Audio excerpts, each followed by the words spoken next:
తండ్రి, ప్రియేక దేవుడైన మా తండ్రి, శూన్యమును సృష్టిగాను,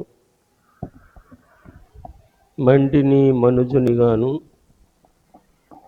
మనుజుని మహిమ కొరకును కలుగజేసి నశించిన దాన్ని వెతికి రక్షించుటకును, మంటిని మహిమలోనికి చేర్చుటకును, మహిమ దేహముతో మానవ లోకమునకు అరుదించిన మనుష్య కుమారుడైన దేవకుమారునికి మా స్తుతులు సమర్పించున్నాము పరమ తండ్రి. ఆమేన్.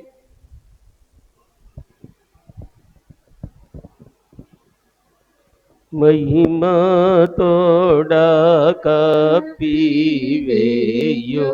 మహిమా కొరకు సిద్ధపరచు మహిమా జీవులనోగా మార్చి మహిమాలోనికి చేర్చుకొనును. యేసు ప్రభువు వచ్చుచున్నాడు.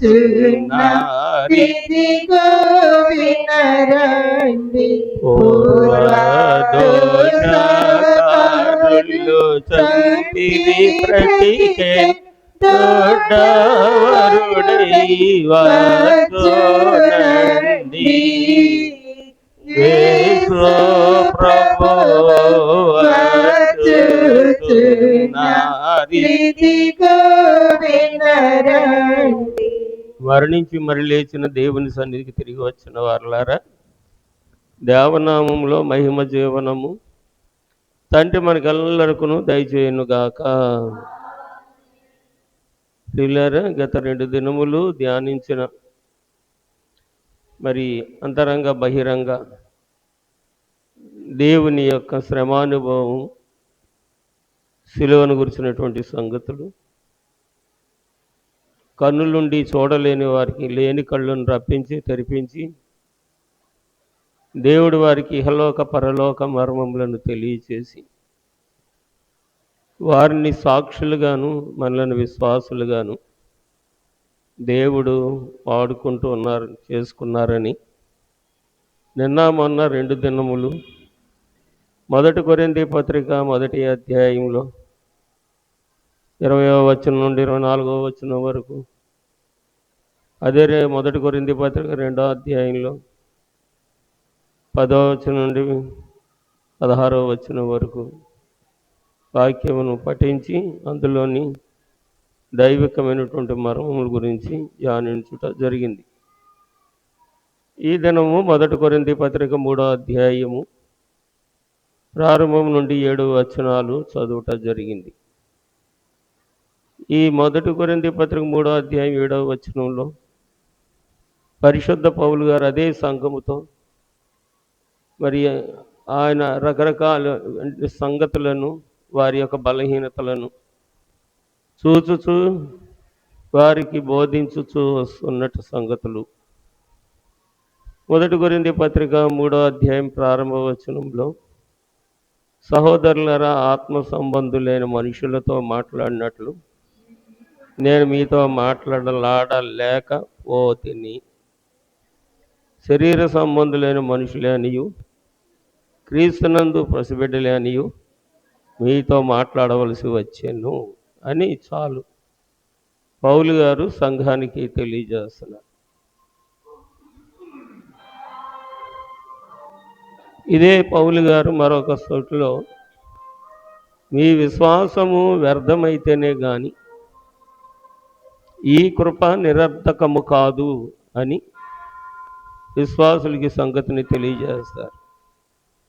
మీ విశ్వాసము వ్యర్థమైతే కృప నిరర్థకం అవ్వచ్చు, కానీ మీ విశ్వాసము వ్యర్థము కాని ఎడల కృప అనగా దైవ కార్యము, దేవుని జీవము, దేవుని ప్రేమ, దేవునిలో ఉన్న సర్వమును నిరర్థకము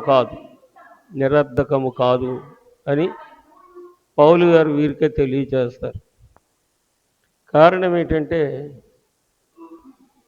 పౌలు గారు భూ సంబంధమైనటువంటి జ్ఞానంతో వారికి బోధించలేదని, మరి 1 కొరింథీ పత్రికలోనే ఈ 2వ అధ్యాయంలోనే, పిల్లలారా మరి మొదటి వచనంలో, సహోదరులారా నేను మీ వద్దకు వచ్చినప్పుడు వాక్చాతుర్యంతో కానీ జ్ఞానాతిశయంతో కానీ దేవుని మర్మములు మీకు ప్రకటించు వచ్చుతున్నాను కాదు. అంటే వాక్చాతుర్యంతోనూ జ్ఞానముతోనూ దేవుని మర్మాన్ని మీకు మేము బోధించలేదు, కానీ దేవుడు నాకేం చూపించారో, నేనేం చూశానో దానిని ఈరోజు పాఠంలో ఆత్మ సంబంధమైన బిడ్డలు అనుకొని మీతో నేను మాట్లాడుతున్నాను. ఆత్మ సంబంధమైన బిడ్డలుగా మీరు లేరు, కానీ శరీర సంబంధమైన బిడ్డలుగానే మీరు నాకు కనపడుతున్నారని చెప్పి కొంచెం ఆయన వేదన వ్యక్తం చేశారు. ఈ పౌలు గారే రోమి పత్రిక 8వ అధ్యాయంలో 5వ వచనంలో, శరీరానుసారులైతే శరీర సంబంధమైన విషయాల మీద మనసు పెడతారు, ఆత్మానుసారులైతే ఆత్మ సంబంధమైన విషయాల మీదే మనసు ఉంచుతారని చెప్పి కూడా తరచుగా అక్షరానికి ఆత్మకు ఉన్న వ్యత్యాసాన్ని పౌలు గారు ప్రతి సంఘానికి ప్రతి సందర్భంలోనూ ఆయన తెలియజేస్తూ వచ్చారు. మరి మనుషులందరికీ కలిగిన జ్ఞానం ఏంటయ్యా అంటే అక్షరములోనున్నటువంటి జ్ఞానమే తప్ప ఆత్మలో ఉన్నటువంటి జ్ఞానంను కలిగిన వారు ఎవరు పాపం ఆయనకు కనబడలేదేమో. బహుశా ఆనాడు ఉండరు, పోల్చి చూస్తే ఈనాడు కూడా లేరు. కారణం ఏంటంటే ప్రతివారు సొంత బుద్ధిని ఆధారం చేసుకునేవారే, సొంత జ్ఞానాన్ని ఆధారం చేసుకునేవారే. అందువలన ఏమవుతుందంటే విశ్వాసము వ్యర్థమైపోతుంది. విశ్వాసము స్థిరముగా బలముగా అనగా విశ్వాసం గురించి ఒక మాట చెప్పాలంటే, మీరు విశ్వాస సంబంధముగా ప్రార్థించిన ఎడల కొండ వెళ్ళి సముద్రంలో పడును కాకంటే వెళ్ళి పడుతుందని ప్రభువు ఉపమానం చెప్పారు. అంటే కొండ వెళ్ళిపోయిపోతుందని కాదు, కానీ కొండ వంటి బండ వంటి శ్రమలు విశ్వాసంతో ప్రార్థన చేస్తే మీలో నిలబడకుండా బయటకు పోతాయని యేసు ప్రభు చెప్పారు. అందుకే పౌలు గారు అంటారు, మీలోని విశ్వాసం వ్యర్థమైతేనే దేవుని కృప నిరర్ధకమవుతుంది. మీలోని విశ్వాసము స్థిరంగా ఉంటే దేవుని కృప మీ జీవితంలో సార్థకమవుతుంది. అప్పుడు మీరేమవుతారంటే కృపకే కానీ విశ్వాసానికి పాత్రలు కారు, దాసులు కారు.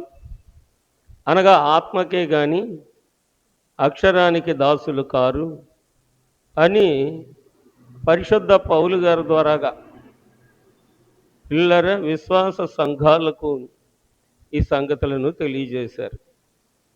సరే, ఈ విశ్వాస సంఘాలు ఏర్పడిన విధానము, ఏర్పరచబడినటువంటి సందర్భాలు ఇవన్నీ కూడా మనకు తెలుసుకోవాలి, కానీ ఇప్పుడు అది సమయం కాదు.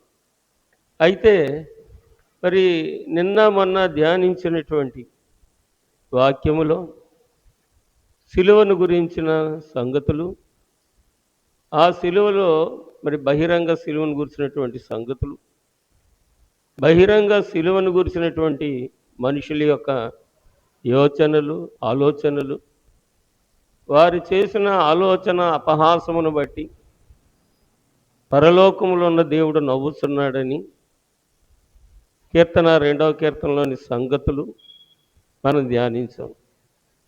ఎందుకంటే పిల్లలారా, దేవుని సిలువ, మరి సిలువ మోస్తూ శ్రమపడుతున్నటువంటి యేసు ప్రభు అసలు సిలువ ఎందుకు మోయవలసి వచ్చింది? అసలు సిలువ ఎందుకు మోయవలసి వచ్చింది? సిలువ అనేది దేవుని చరిత్రలో లేనిది, మానవులు సృజించింది. అది ఎవరి కొరకు సృజించింది అంటే పాపిష్ట జనం కొరకు, క్రూర జనుల కొరకు, అక్రమ జనుల కొరకు, అన్యాయంగా జీవించు వారి కొరకు, ప్రభుత్వాలు ఏర్పరిచి సిలువ వేసేవారని, యేసుక్రీస్తు ప్రభు సిలువ వచ్చే వరకు జనులకు సిలువ అంటే భయమని, సిలువను చూసిన జ్ఞాపకం చేసుకున్న శ్రమలని, శ్రమ అంటే సిలువని, సిలువ అంటే శ్రమని నిన్న మొన్న సంగతులన్నీ మనం విన్నాం. కాబట్టి ప్రియమైన వారలారా, యేసుక్రీస్తు ప్రభు వచ్చాక సిలువను చూసినప్పుడు జనులకు సంతోషం కలిగింది. యేసు ప్రభు సిలువ వేయబడ్డం చూసి జనులు బహిరంగానికి దుఃఖపడిన అంతరంగానికి ఆనందభరితులయ్యారు. ఆనందభరితుడనై నేను అతని చెంతను కూర్చుందును, ఆనందభరితుడనై నేను అతని చెంతను కూర్చుందును. పాడమాయను ఏనాటికి వాడమాడను ఏనాటికి వరదుని గూర్చి పాడెదను, నేను వరదుని గూర్చి పాడెదను. ఆనందం మహానందం నా ప్రియుని స్వరం మధురం, మనసు మనోహరం ప్రియుని మనసు మనోహరం. ఈ పాటలన్నీ మీకు తెలుసు, మీరు పాడుకున్న పాటలే. అయితే యేసుక్రీస్తు ప్రభు సిలువను మోసిన తర్వాత, సిలువలో నుండి ఆయన మళ్ళా తిరిగి జీవించిన తర్వాత, సమాధి చేయబడిన తర్వాత, సమాధిలో నుండి సజీవుడిగా బయటకు వచ్చిన తర్వాత, సజీవుడిగా బయటకు వచ్చిన ప్రభు మరల వారికి ఆత్మస్వరూపుగా 40 దినములు కనబడుట ద్వారాగా 40 దినములు కనబడిన తర్వాత వారికి ఒక మాట చెప్పి, యెరూషలేముకి వెళ్ళండి, తండ్రి వాగ్దానం చేసినది మీ మీదకి వచ్చేవరకు కనిపెట్టండి అని చెప్పి వారికి హితబోధ చేసి, వారు చూచుచుంటుండగా 2 చేతులు ఎత్తి వారిని ఆశీర్వదించి ఆరోహణమైపోయాడు ఆయన. ఈ చరిత్ర అంతా మనకు తెలుసు, ఈ సిలువ చరిత్రలో ఉంది. ఇప్పుడు ఏమైందంటే సిలువ మరణం ఆనందకరంగా మారిపోయింది. అంటే మరణానికి మరణం కానీ, మనిషికి మరణం లేదు, యేసునందు జీవమున్నది, సజీవులమై ఆరోహణమైపోతామనేటువంటి విశ్వాసంతో సిలువ అందరికీ ఆనందాన్ని పుట్టించింది. గత రాత్రి అంటే ఈ సంతోషకరమైనటువంటి సిలువ కాబట్టి వాళ్ళు సిలువ దగ్గరకు వస్తున్నారని, సిలువను మోస్తున్నారని, సిలువ మెడలో వేసుకుంటున్నారని, సిలువకు ప్రార్థనలు చేస్తున్నారని కొన్ని సంగతులు రాత్రి కూడా జ్ఞాపకం చేయడం జరిగింది. ఎందుకు ఇన్ని రకాలుగా చెప్తున్నారు అయ్యగారంటే, ఓ 10 సంగతులు చెప్తే 1 2 అయినా సరే మీ హృదయంలో నాటబడితే, వాటిని మనం జ్ఞాపకం చేసుకుని నెమరు వేసుకుంటూ ఉంటే మనకున్నటువంటి దుస్థితి దుర్గతి ఆ సిలువే మన నుండి ఎడబాటు కలగజేస్తుంది అనే అనుభవాన్ని బట్టి ఇటు అనుభవం బిడ్డలైన సంఘానికి కూడా కావాలని చెప్పి నాడు అపోస్తలులు ప్రకటించిన, పిదప పరిశుద్ధులు ప్రకటించిన, ఆ పిదప మన పెద్దలైన వారు ప్రకటించిన, అందరికంటే కడపటి వారం అనబడేటువంటి ఈ కాలపు సేవకులమైన మేము ప్రకటించిన, ఇది దైవ వాగ్దానము సార్థకతలోనికి రావడానికే, మానవుని అనుభవంలోనికి, మానవునికి సార్థకతగా ఉండడానికే అన్న సంగతి మనం జ్ఞాపకం చేసుకుంటే, ఈ కొరింథీయులకు ఈ సంగతులను ప్రకటించినప్పుడు ఆయన ఆత్మ సంబంధమైన మనుషులతో మాట్లాడినట్టు నేను మీతో మాట్లాడలేకపోతేని,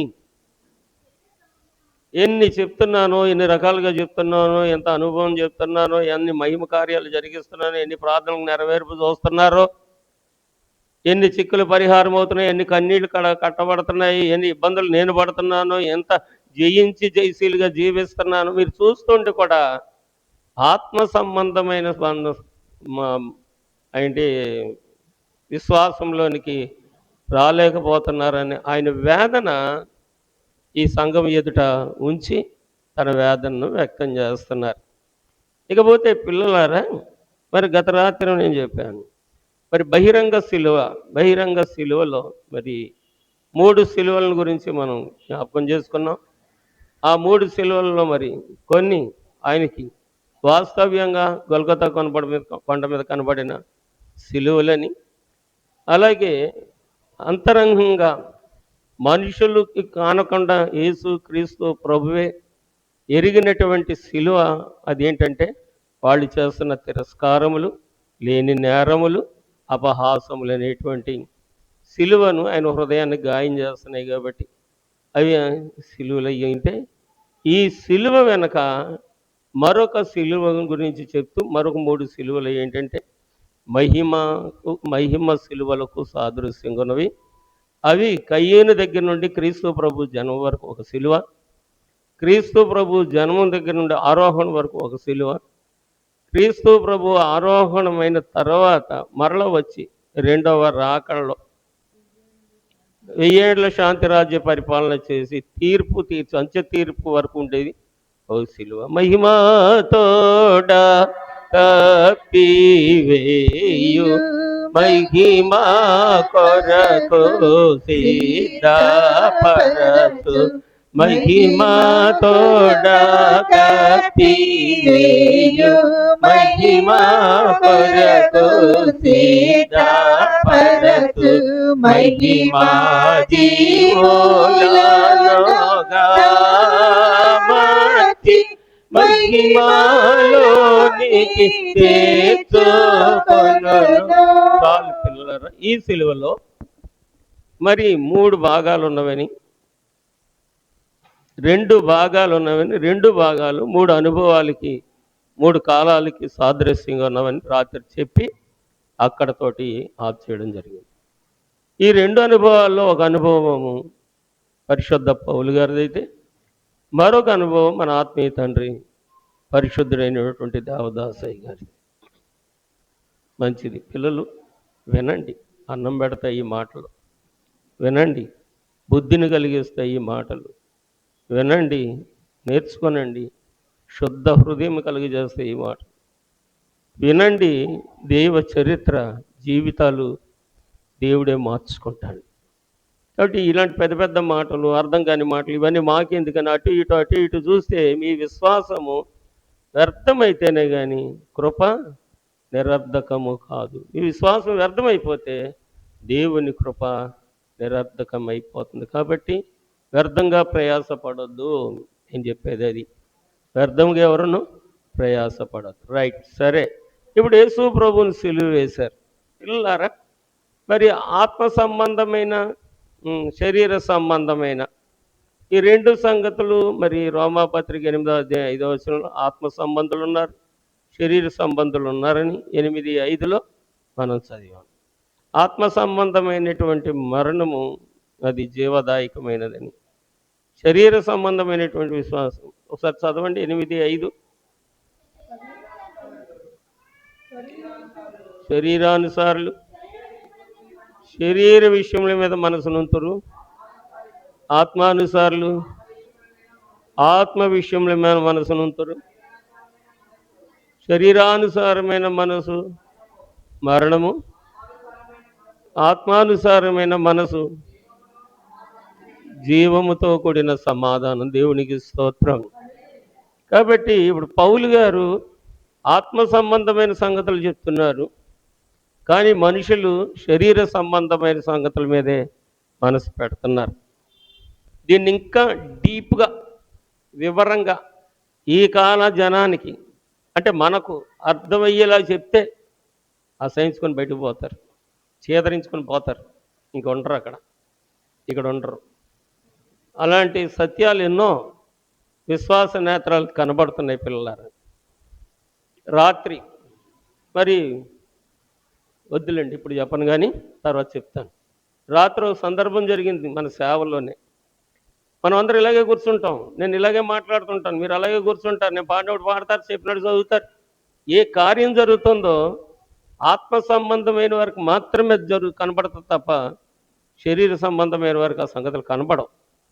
ఇది ఇలా ఉంచితే ఇప్పుడు శరీర సంబంధులు అందరూ అపహాసములు చేశారు, హేళన చేశారు, ముళ్ళతో కిరీటం పెట్టారు, ఆయన నెత్తి మీద పెట్టి రుద్దారు, ఏదేదో హేళన చేశారు. ఇంకేముంది, యేసు చనిపోయాడు అని అనుకున్నారు, చంపేశాం అని అనుకున్నారు, ఇతడు మాకు అడ్డం కాబట్టి సిలువేసేసాం అని అనుకున్నారు. కానీ పరలోకంలో ఉన్న దేవుడు అట వారిని చూసి నవ్వుతున్నాడని కీర్తన గ్రంథం 2వ కీర్తనలో ఆ సంగతి మనం చూసాం. ఈ సంగతి పౌలు గారి దర్శనంలోకి వచ్చింది.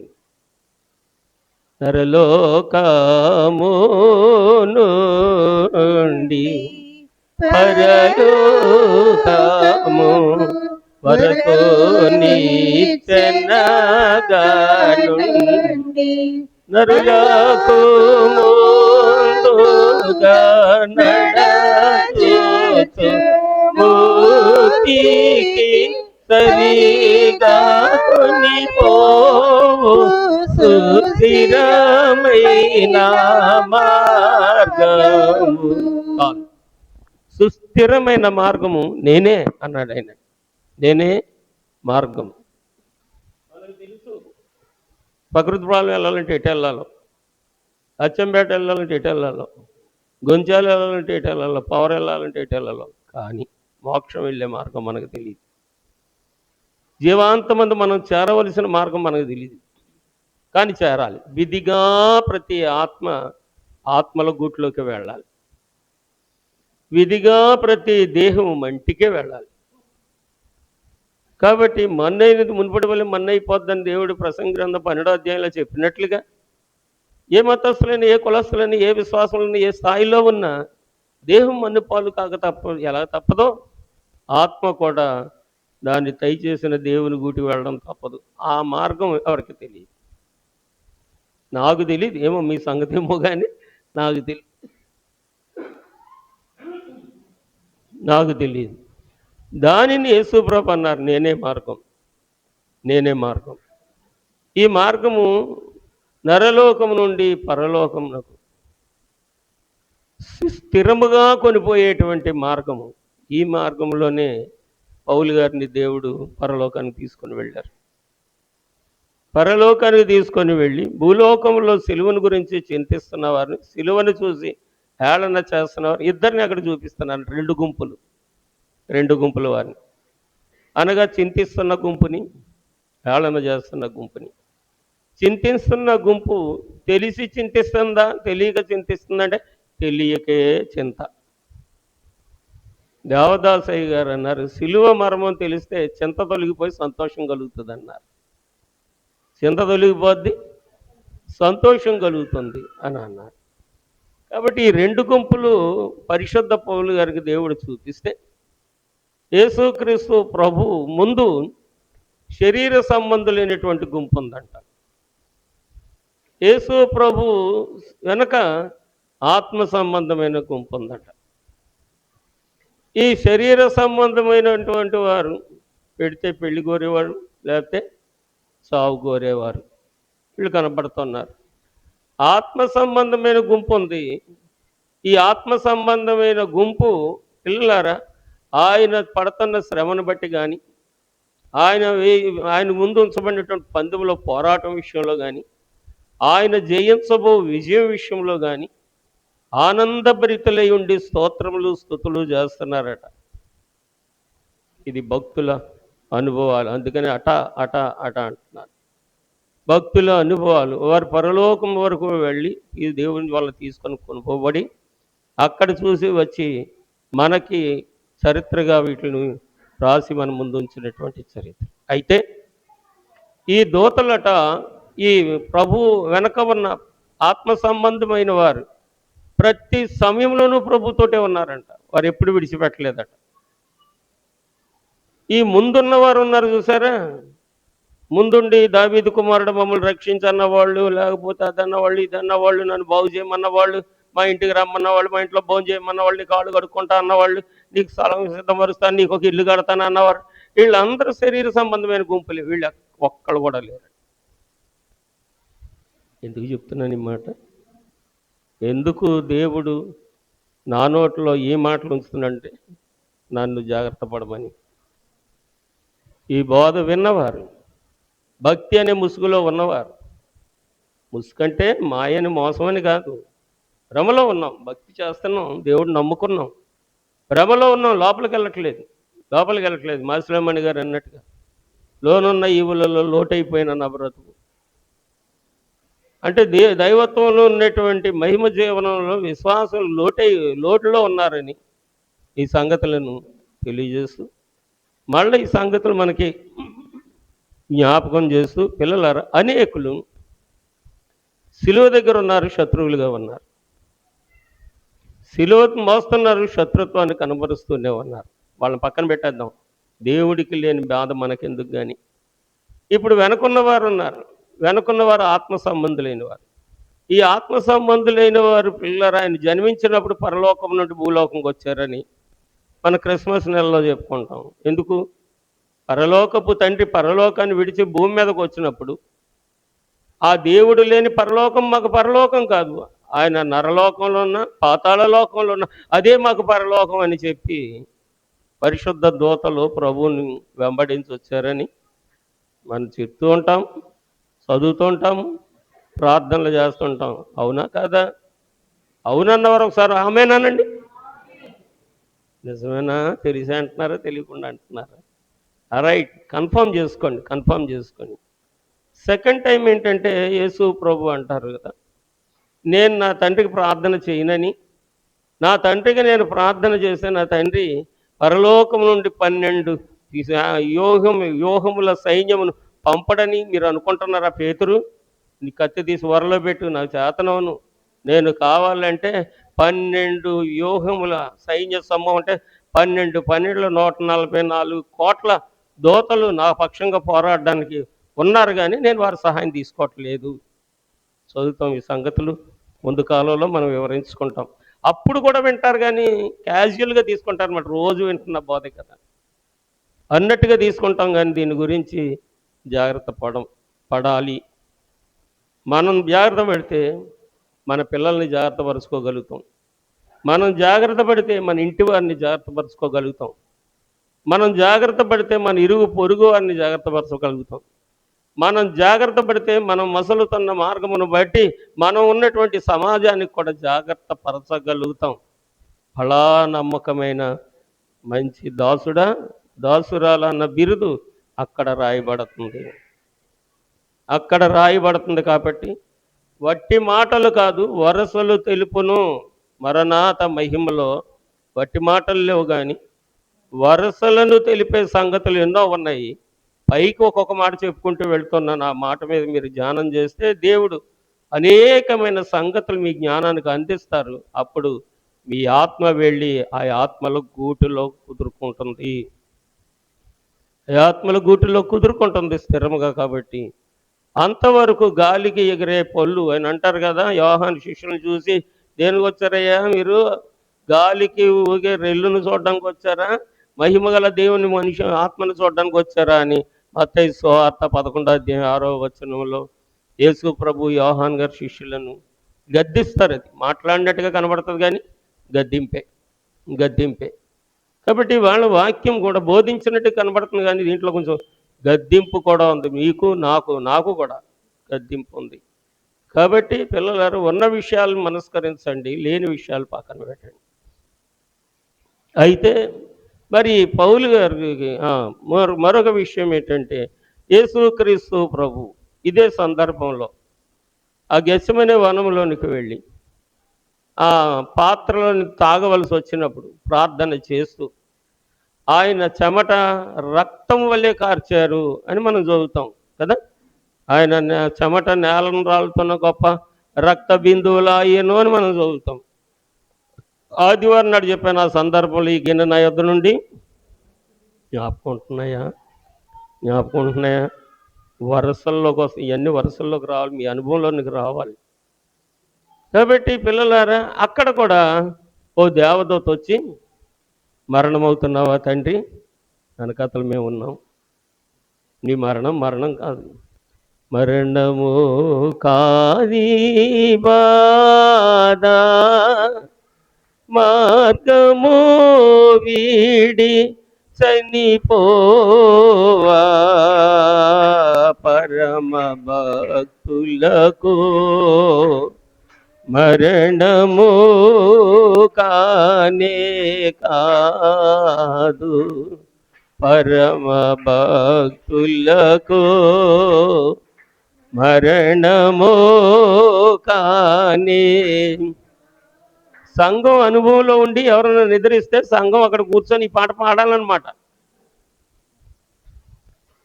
అదం పక్షం పాస్టర్ గారు ఇతని చరణానికి కూడా పాడడానికి అవకాశం లేకుండా ఆటంకంగా ఉంటారు, గొల్లు చేస్తారు తప్ప ఆత్మను దేవునికి అర్పించేటువంటి విశ్వాసం వ్యర్థమైపోతుంది. విశ్వాసము వ్యర్థమైపోయినప్పుడు కృప నిరర్ధకం అయిపోతుంది.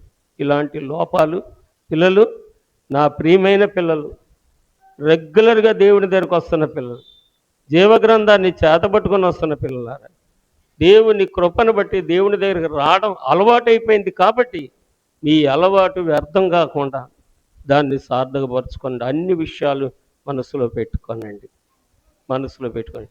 ఈ దేవదూత వచ్చి యేసు ప్రభు వారిని ఆదరిస్తూ ఉంది కాబట్టి ఆయన అక్కడ ఆ మరణానికి ముందు కూడా నేను మహిమలోకే కదా వెళుతున్నాను, నా వెనక నా మిత్రులు ఉన్నారు కదా, నా వెనక నా ఆత్మ సంబంధులు ఉన్నారు కదా, నా వెనక పరిశుద్ధ దూతల సమూహం ఉంది కదా, నా వెనక పరిశుద్ధుల యొక్క సహవాసం నాకు ఉంది కదా అని చెప్పి ఇంత బాధలో కూడా ఆ మరణాన్ని అయినా మరిచి ఆదరణ పొందారు, ఆదరణ పొందారు. ఈ శిలువ ధర్మ ధ్యానాలు, సంఘము చేసే ప్రార్థనలు, వాక్య ధ్యానములు, ఆ సన్నిధి క్రమముల ద్వారాగా ఈ శ్రమకాలంలో ఆయన శ్రమలు, ఆ శ్రమను జ్ఞాపకం చేసుకుంటే మనం చేసే కార్యము ద్వారాగా దేవుని ఆత్మకు ఆదరణ కలుగుతాయి అని దేవదాసయ్య గారు చెప్పారు. నరకమున పడువారిని చూసి పరిశుద్ధాత్ముడు విలపిస్తూ ఉంటే నరులకు ఆదరణకు తండ్రిని ఎవరు ఆదరించగలరంటే ఇగో ఇలాంటి సందర్భాల్లోనే సంఘము ప్రభువుని ఆదరించగలుగుతుంది. సోదరులారా, మీరేదో ప్రార్థనలు చేసుకుంటారు, మీరేదో వాక్యాలు చదువుకుంటారు, మీరు చదువుకున్న వాక్యాలు కాదని నేను అంటలేదు, చేసే ప్రార్థనలు నేను కాదని అంటలేదు, కానీ మనసా యేసు మరణ బాధ లెంగసి పాడవి నెన్నరు చూడవి యాగన్ను నీ గోడరి. చాలు నిన్న మొన్న ఇలాగే టైం అయిపోయింది, ఇవాళ కూడా ఇదే టైం అయిపోద్ది. కాబట్టి పౌలు గారు, దేవుడు తీసుకొని వెళ్ళి పౌలు గారికి చూపించిన దర్శనం ఏంటంటే, నా వెనక ఆత్మ సంబంధులు ఉన్నారు, ఇప్పుడు నా ముందున్న శరీర సంబంధులైన వారు పెట్టిన సిలువ ముళ్ళ కిరీటం, వాళ్ళు పెట్టింది ముళ్ళ కిరీటం, అది వారి చేతులతో చేసింది. నా దేవుడు దాన్ని రూపాంతరము చెందించాడు. దేవునికి స్తోత్రం. ఆ అనుభవం కొరకే యేసు ప్రభు మత్తయి సువార్త ఎన్నో అధ్యాయం, అది 17వ అధ్యాయం అనుకుంటా, 17వ అధ్యాయంలోను, మార్కు సువార్త 9వ అధ్యాయంలోను పేతురు, యోహాను, యాకోబులను తీసుకొని వెళ్ళి రూపాంతరపు కొండ దగ్గరికి తీసుకుని వెళ్ళి పరలోకములో ఉన్నటువంటి మోషే, ఏలియాలు కిందకి రాగా ప్రభు పైకెళ్ళి మోషే, ఏలియా గారు, యేసు ప్రభు ముగ్గురు కలుసుకొనగా శిష్యులు అనుభవంలోనికి రావాలని వీళ్ళు అక్కడికి తీసుకెళ్ళి ఇలా సంగతులు చూపిస్తే చూడలేక కళ్ళు భూమిని అంచుకొని, నేలను అంచుకొని వారు ఆ వెలుగును మహిమను చూడలేకపోయారు. ఆ పరిశుద్ధులు వెళ్ళిన తర్వాత వీళ్ళు అంటున్నారు, ప్రభువా నీ కోటి, మోషే కోటి, ఏలియా కోటి, 3 పర్ణశాలలు కట్టుదమా, 3 గుడారములు వేయుదమా.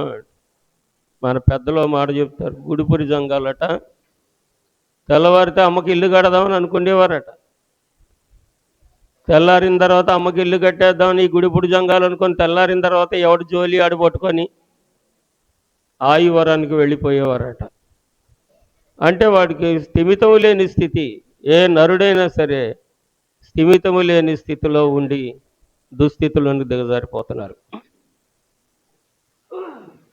ఇప్పుడు వీరు పెట్టిన సిలువ వీళ్ళకి ముళ్ళ కిరీటం వీరికి హేళనగా వీళ్ళు పెట్టిన ముళ్ళ కిరీటమే కనబడుతుంది, కానీ వెనకున్నటువంటి పరిశుద్ధులు గట ప్రభు దేవుడు తండ్రి సిద్ధపరిచిన మహిమ కిరీటం కనబడుతుందంట. దేవునికి స్తోత్రం. అంటే ఇప్పుడు మనిషి కుమారుడు ఏమవుతున్నాడు? శ్రమలను జయించి మహిమతో నింపబడి మహిమతో కప్పబడి మహిమ జీవుల వరుసలోకి వచ్చేస్తున్నాడు. ఓహో అని బాహాటముగా వారు వింజామరులు విసురుతూ స్తుతి యాగాలు చేస్తున్నారంట దేవదూతలు. ఈ సంగతులు పౌలు గారు చూశారు. అయితే ఈ కిరీటం ఎక్కడి వరకు ఉంది అంటే ప్రభు వెనకాతల పెట్టినటువంటి ఆ ఆత్మకు పెట్టినటువంటి, దేవుడేమో ఆత్మ కిరీటం పెట్టారు, మనుషులేమో శరీరానికి కిరీటాలు పెట్టారు. కాబట్టి ఈ ఆత్మ కిరీటము పిల్లలారా సిలువ దగ్గర నుండి దేవదూతల లోకం వరకు, పరిశుద్ధుల లోకం వరకు ఉందంట. పరిశుద్ధుల లోకంలో నుండి దేవదూతల లోకం వరకు ఉందంట ఆ సిలువ. మహిమ సిలువ. ఏం సిలువ చెప్పండి?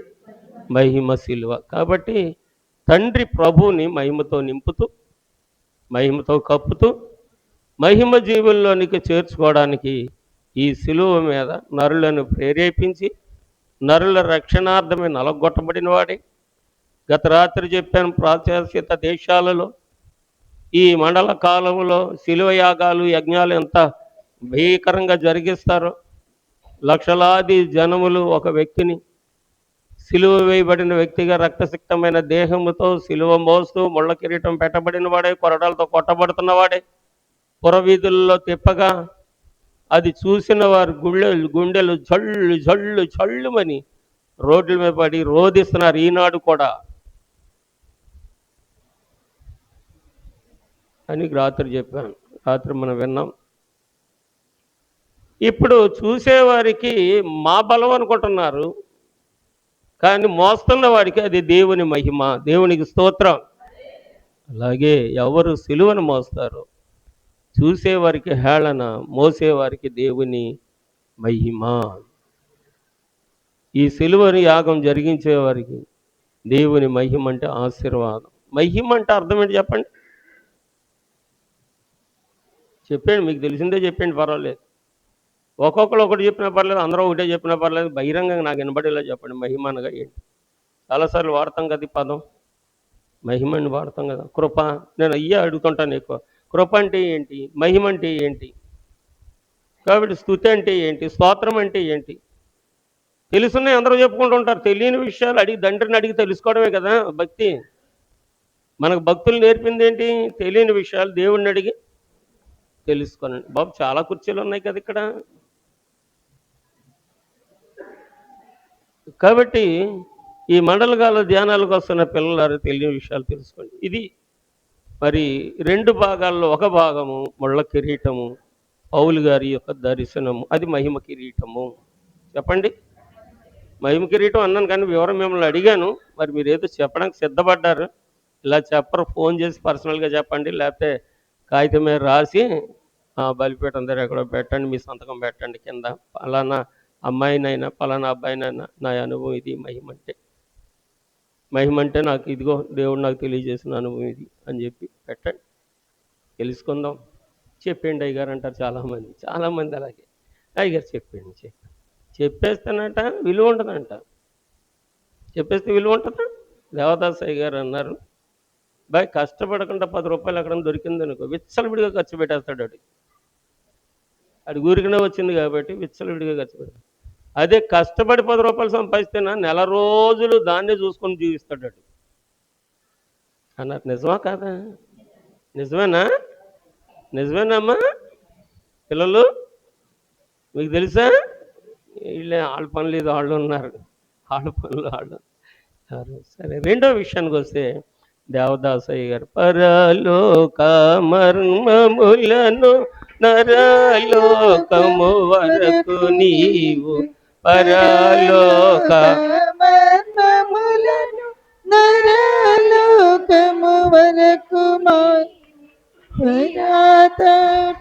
తెచ్చినావా ప్రేమమూర్తిగా పంచినావా ప్రియదూతగా తెచ్చినావా ప్రేమమూర్తిగా పంచినావా. మరి నేను పాడడం తప్పో లేకపోతే ప్రింటింగ్ తప్పో ఏదో అయి ఉంటుంది. ఆయన పరలోకానికి వెళ్ళి దేవుడిచ్చినటువంటి మర్మాలన్నిటిని తీసుకొచ్చి అందరికీ పనిచేసాడు, దాచుకోలేదేని. ఇప్పుడు ఒక గొప్ప సంగతి మీ ముందు ఉంచాలి. యేసు ప్రభు శిష్యులను ప్రేమించి రండబ్బాయి నన్ను వెంబడించండి అబ్బాయి అన్నారు. మనందరికీ తెలుసు కదా. మాట్లాడంటారా? అవునైతే అవునన్నంటే కాదైతే కానీ మాకు తెలియదని ఏంటి, పర్లేదు ముందుకు వెళ్ళిపోతాను నేను. మిమ్మల్ని మీరు చూసుకోకండి, ఒకళ్ళనొకళ్ళు చూసుకోకండి. రండి నన్ను వెంబడించండి, మనుషులు బట్టే జాలర్లుగా చేస్తానన్న ప్రభువే. ముగ్గురికి మర్మాలు చెప్పారు, మిగతా వాళ్ళకి అందరికీ ప్రార్థనలు చెప్పారు. అవునా? మిగతా వాళ్ళకి వాక్యం చెప్పారు, ప్రార్థన చెప్పారు. ముగ్గురికి మాత్రమే మర్మాలు చెప్పారు. అవునా కదా? విన్నారా ఈ సంగతి? విన్నారా? ఏం బాబు పురుషులు విన్నారా? అదేంటి అలాగంటారు? వినలేదండి అంటారా? ఏం చెప్పలేండి, డైలమాలో ఉన్నారన్నమాట, సంశయంలో ఉన్నారు.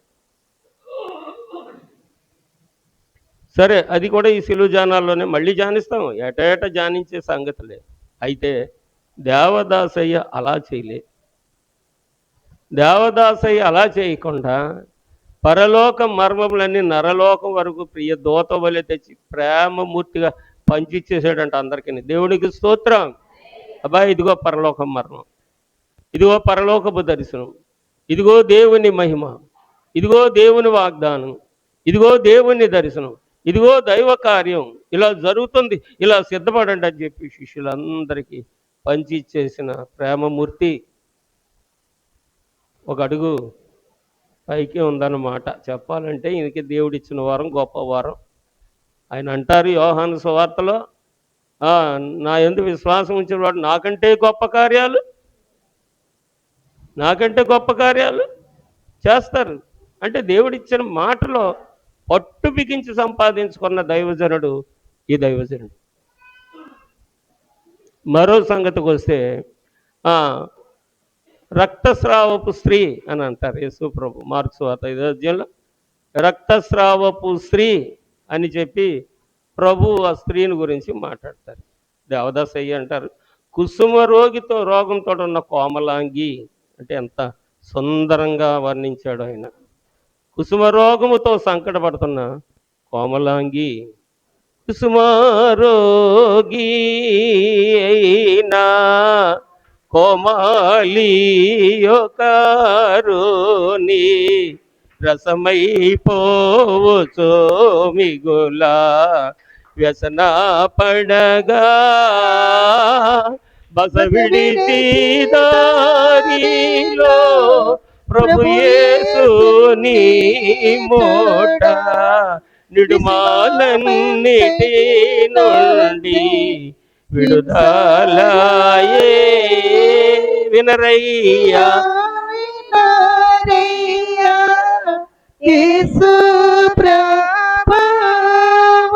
చాలు. నేను చెప్పేది ఏంటంటే దేవుడు చెప్పిన మాటకి మరింత కొసరేసి చాలా లావణ్యంగా చాలా శ్రావ్యముగా సువార్తను అందించారు దైవజనుడు దేవదాసయ్య గారు. ఈ రోజుల్లో మా బోధలు ఎలాగ ఉంటున్నాయి, ఏమన్నాడు వేసి యాక్టివిటీ అంటున్నారు. ఏంటో అర్థం కాదు, అది ఎందుకు వచ్చింది.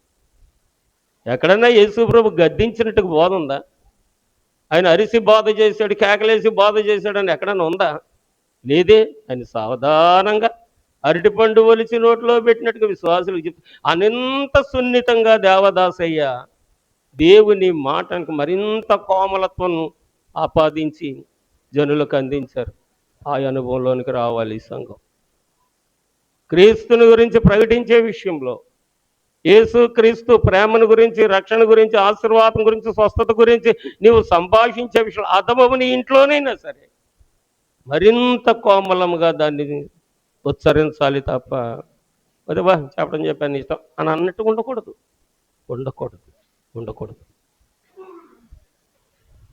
కాబట్టి పిల్లలారా, ఇప్పుడు దేవదాసయ్య గారి పరలోకానికి వెళితే దేవదాసయ్య గారికి కనబడినటువంటి సిలువ, ఈ సిలువ పిల్లలారా సహజంగా భూలోకంలో ఉన్నటువంటి సిలువ సహజమైన సిలువ అయితే, దేవదాసయ్య దర్శనంలో కనబడినటువంటి సిలువ నరలోకము నుండి పరలోకము.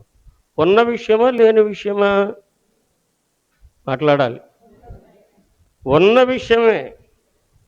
బెయర్షబాలో యాకోబు మధ్యరాత్రి వేళ బస చేసినప్పుడు నరలోకానికి పరలోకానికి నిచ్చెన వేశాడు పరలోకపు తండ్రి. చదువుతున్నాం కదా, ఆదికాండ 28వ అధ్యాయంలో సంగతులు చదువుతున్నాం కదా. కాబట్టి ఉన్న విషయమే. ఏ విషయమైనా, ఏ దర్శనమైనా, ఏ స్వప్నమైనా, ఏ కళ అయినా వాక్యానికి సరిపోవాలి, లేకపోతే అది దెయ్యం సంబంధమైంది. కాబట్టి పిల్లలారా, ఇప్పుడు దేవదాసయ్య గారికి చూపించినటువంటి ఈ సిలువ మహిమ సిలువ, నరలోకము నుండి పరలోకం వరకు. ఈయన యొక్క ముఖగవళికలు తూర్పు పడమరలు, దీని యొక్క విస్తరణ ఉత్తర దక్షిణములు. అనగా సిలువ ఎంత ఉంది? మనం చూస్తున్న సిలువ ఇంతే ఈ సిలువ. లేదా యెరూషలేము పురవీధుల్లో యేసయ్య మీద వేసి తిప్పినటువంటి సిలువ 9 అడుగుల సిలువ. 9 అడుగుల సిలువకి 4 అడుగుల అడ్డుకమ్మి మనం చూస్తాం. కానీ దర్శనములో దేవదాసయ్యకి దేవుడు చూపించినటువంటి సిలువ నరలోకం నుండి పరలోకమునకు, దాని యొక్క ఛాయాచిత్రం తూర్పు పడమరలకు, దాని అడ్డకమ్ములు ఉత్తర దక్షిణములకు ఉండి, ఆ సిలువ మీద యేసయ్య మూర్తించినటువంటి దేహము ఆ సిలువ మీద దేవుడు చూపించారట. చూస్తే పిల్లలారా, ఈ సిలువను గురించినటువంటి సంగతి పరలోకములో పరిశుద్ధులు ఆ పరిశుద్ధునికి తెలియచేసినటువంటి సంగతులను బట్టి, ఆయన రాసిన సంగతులు, నాకు తెలిసిన సంగతులు కాదు, ఆ గొప్ప భక్తుడు రాసినటువంటి సంగతులు. పిల్లలారా, ఈ ఎడం చెయ్యి అనగా కయ్యని దగ్గర నుండి ఆయన జన్మించే వరకు ఉన్న చరిత్రలో ఉన్న తప్పిపోయిన వారందరూ, ఆ చరిత్రలో ఉండి తప్పిపోయిన వారందరూ పాదాలు, కాలు మీద కాలు వేసి 2 కాళ్ళ మీద ఒక శీల మీద కూర్చారు కదా.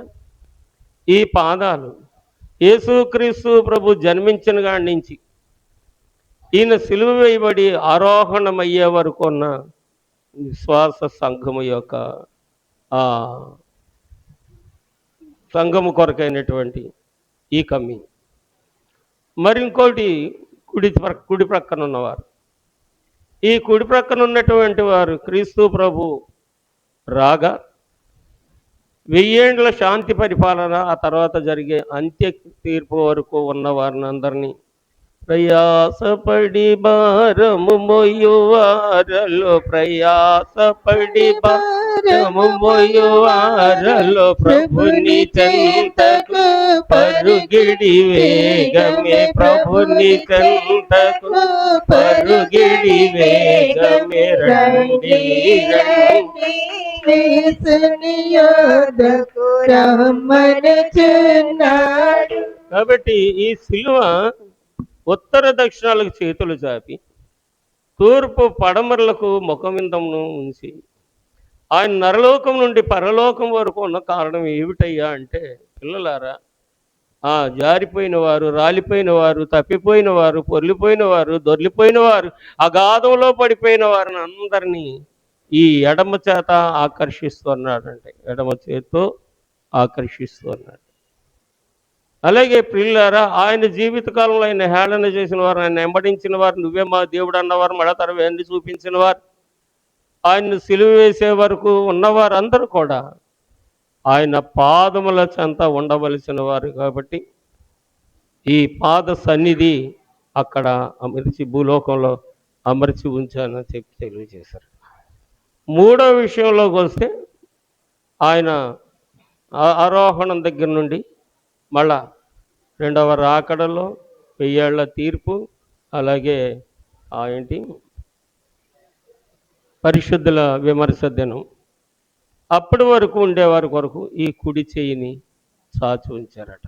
ఇప్పుడు దీన్ని వాస్తవ్యం చెప్తాను. దీని వాస్తవ్యం ఏంటంటే, దేవుని ప్రేమ శాశ్వతమైనది,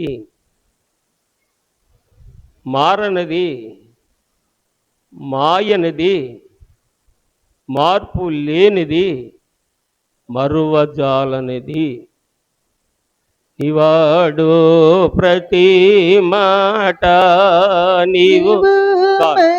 చాలు అంటే టైం అయిపోతుంది కాబట్టి కట్ చేస్తున్నాను అన్న, ఏమనుకోకండి. ఇవన్నీ మనకు తెలిసిన పాటలు కాబట్టి సందర్భానుసారంగా ఆ చరణం తీయవలసి వస్తుంది. అయితే పిల్లలారా, ఈ ఈ ఎడం చేతి దగ్గర ఉన్న వారి కొరకు కయ్యను తప్పిపోయి పతనమైపోయాడు. ఆ కాలం నుండి ప్రభు జన్మించే వరకు ఎంతమంది తప్పిపోయారు, ఎంతమంది పడిపోయారు, ఎంతమంది దొర్లిపోయారు, ఎంతమంది తృణీకరించారు, ఎంతమంది మరి ఆయన నిషేధించారు, వీరందరినీ ఆకర్షించడం కొరకు చాచి ఉంచారట ఈ చెయ్యి. అనగా ఈ చేతిలోనికి, ఈ ఎడం చేతిలోనికి రావాలి. సరే, పాద సన్నిధి ఇప్పుడు వర్తమాన కాలంలో ఉన్న పాద సన్నిధి. ఇదైన తర్వాత రెండవ రాకడ దగ్గర నుండి 1000 ఏండ్లు శాంతిరాజ్య పరిపాలన చేసేవారు. ఆ 1000 ఏండ్ల శాంతిరాజ్య పరిపాలన అయిన తర్వాత భక్తులెవరో భక్తిహీనులెవరో కథ తేల్చడానికి 7 సంవత్సరాల అంత్య తీర్పులో ఉండేవారు అందరి కొరకు ఈ కుడి చేయి చాపు ఉంచారట. అనగా ఎవరైనా సరే వేలైనా పట్టుకోవచ్చు, చెయ్యన్నా పట్టుకోవచ్చు, చిటికినేలన్నా పట్టుకోవచ్చు, గోరైనా పెట్టుకోవచ్చు, రక్షిస్తాడు. ఈ స్పర్శ కలిగి ఎవరుంటారో, ఎంతమంది ఈ కుడి చేతిలోకి వస్తారు, ఎంతమంది ఎడం చేతిలోకి వస్తారు, ఎంతమంది పాద సన్నిధిలోకి వస్తారు, వీరందరినీ పక్కలో పొడిచినటువంటి గాయములు ఆయన దాచుకుంటానన్నంట. దేవునికి స్తోత్రం. కోయబడిన గాయము, కొట్టబడిన కాయము, మాన్పును మన్పగల్గు పాపి కాయము, ఏకైక హస్తము కొట్టబడిన.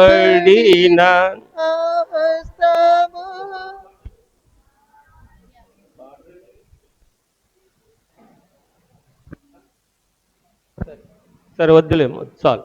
కాబట్టి ఈ కోయబడిన గాయము, చేయబడిన గాయము, కోయబడిన కాయము, చేయబడిన గాయము, పాపి గాయాలు మానపడానికి,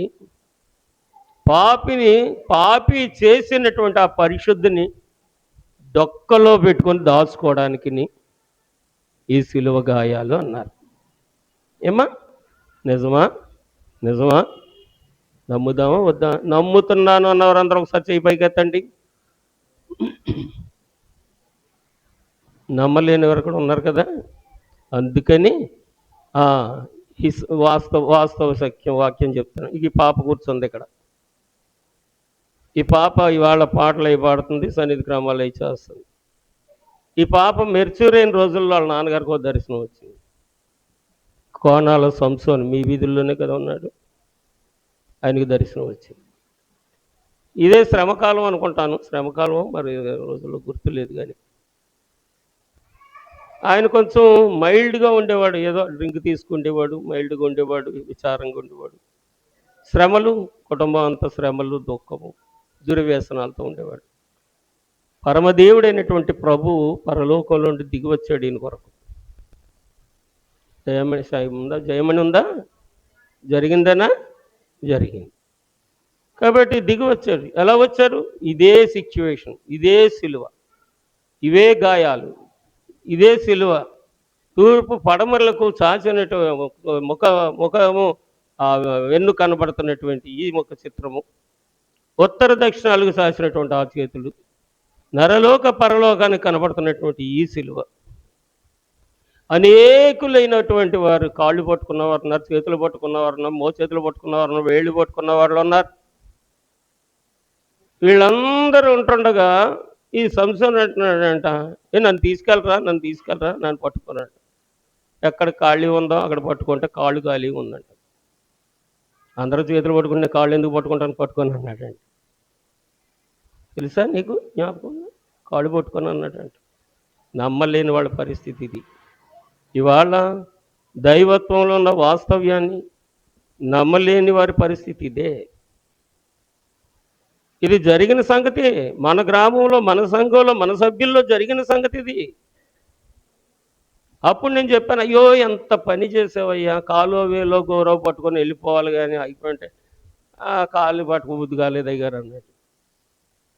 ఇవాళ కూడా యేసయ్యను నమ్మనివారు, అంతరంగ విషయాలు నమ్మనివారు, మహిమ విషయాలు నమ్మనివారు, తాము ఎరిగినటువంటి విషయాలు మాత్రమే నమ్మేవారు. ఇక్కడ పౌలు గారు చెప్తున్నటువంటి సంగతి 3వ అధ్యాయం 1వ వచనం, సహోదరులారా, ఆత్మ సంబంధులైన మనుషులతో మాట్లాడినట్టు నేను మీతో మాట్లాడలేకపోతిని, శరీర సంబంధులైన మనుషులే అనియు క్రీస్తునందు పసిబిడ్డలే అనియు మీతో మాట్లాడవలసి వచ్చెను. నమ్మలేని వారందరూ దేవుని దృష్టిలో పసిబిడ్డలు లాంటి వారే. ఇలాంటి వాళ్ళు ఏం చేయాలి? అమ్మ ఇదేంటే అంటే అమ్మ చెప్తుంది ఇది పలానా రా బాబు. అమ్మ వీళ్ళు ఎవరు అంటే అమ్మ చెప్తుంది పలానా మేనమ్మ అవుతాడో, బాబాయ్ అవుతాడో, అన్నయ్య అవుతాడో, చిన్నాన్న అవుతాడో. కాబట్టి నమ్మలేని వారు దేవుణ్ణి అడిగి తెలుసుకోవాలి. అప్పుడు కూడా నమ్మకపోతే ఇగో సంసోన్లాగే విడవబడతారు. ఆ పరిణామం మనందరికీ తెలుసు. అప్పటికప్పుడు కనబడకపోయినా దాని పరిణామం ఏమైందో, ఎలాగయ్యిందో మనందరికీ తెలుసు. ఇంత గొప్ప సాక్ష్య సమూహం మేఘం వలె మనం ఇంతటంచగాడగా సులువుగా చిక్కులు పెట్టి, మనము కూడా సులువుగా చిక్కులు పెట్టు ప్రతి పాపము నుండి విమోచింపబడి విశ్వాసమునకు కర్తయు దాన్ని కొనసాగించు వాడైన యేసు వైపు చూచుచు మనం అందించబడినటువంటి పందెములో ఓపికతో పరిగెత్తుదామంటారు ఈ పౌలు గారి హెబ్రీ సంఘానికి 12వ అధ్యాయంలో. యేసు ప్రభు కూడా తన ముందుంచబడినటువంటి బహుమానము కొరకు ఆయన కూడా అవమానమును నిర్లక్ష్యము చేసి సిలువ మోయినంతగా అవమానాన్ని సహించి దేవుడు సిద్ధపరిచిన బహుమానము కొరకు ఆ పందెములో ఓపికతోనే ఆయన పోరాడారు అని ఆ హెబ్రీ పత్రిక మనకు తెలియజేస్తుంది. గతంలో ఈ సంవత్సరంలోని ఈ సంగతులు కూడా చెప్పాను నేను మీకు.